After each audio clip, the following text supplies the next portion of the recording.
You bring up the Rudy Gobert and the Yusuf Nurkic incident because that's Stephen A's way of trying to lessen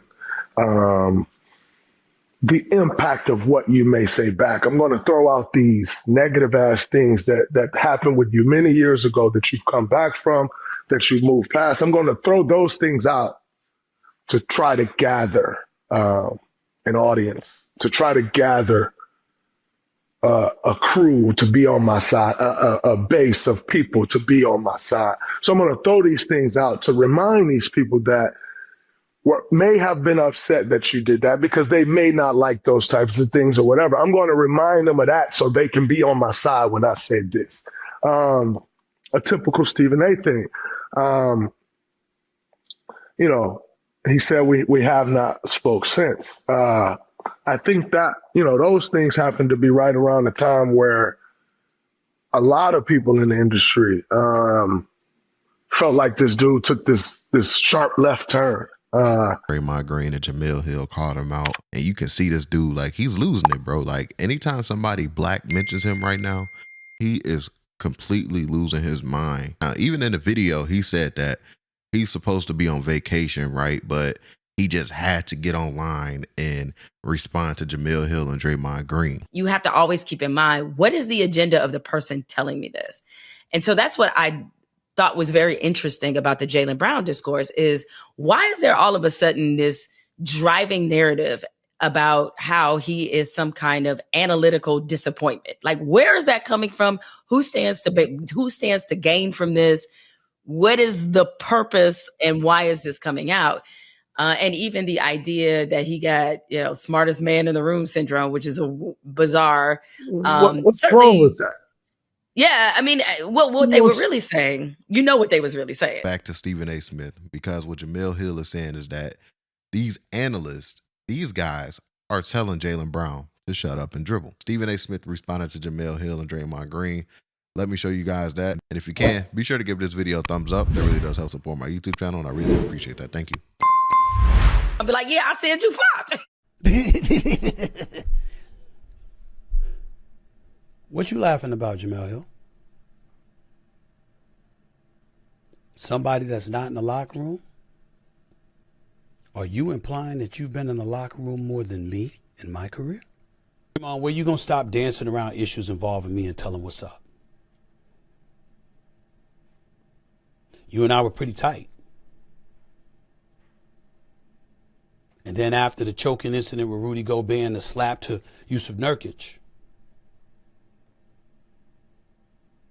I upset you because I called you and said it was difficult to defend you. I'm not saying anything out of pocket or personal because this is what you said to Shaq on his podcast. So it was already public information. It's the only reason I'm revealing it. I'm not saying anything else about any of our conversations throughout the years, my brother. We've never talked since that time. But can you at least acknowledge to the people while you're talking publicly, if we're keeping it a buck, that when you went on Shaq's podcast and you said that that's the first time I knew you were upset at me? I didn't even know. You bring up the Rudy Gobert and the Yusuf Nurkic incident because that's Stephen A's way of trying to lessen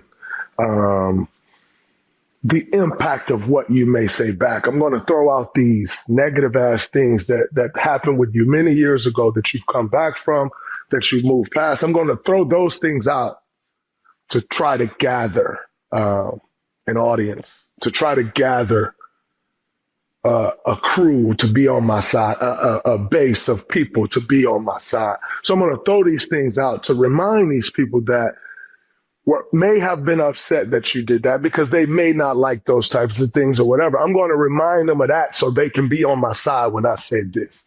A typical Stephen A thing.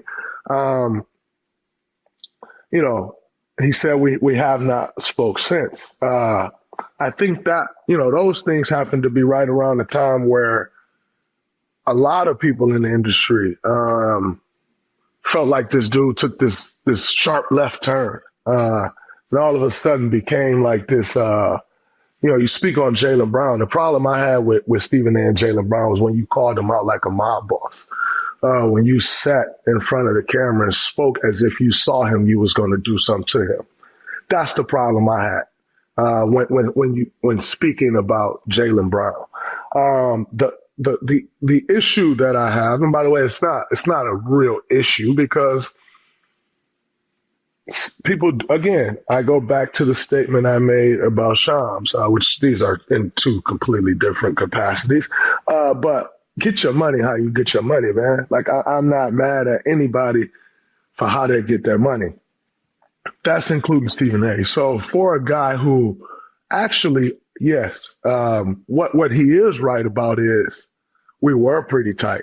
As was Stephen A. with a lot of guys, by the way. Like, that wasn't just me. I think, and being in the media space, I think we had built even more of a relationship because he is the guy in the media space. You know, when you look at him, he is right up there at the top of the chart with Charles Barkley and, you know, for the likes of people like that. Like, you are that. I'm not some hater. I'm also a truth teller.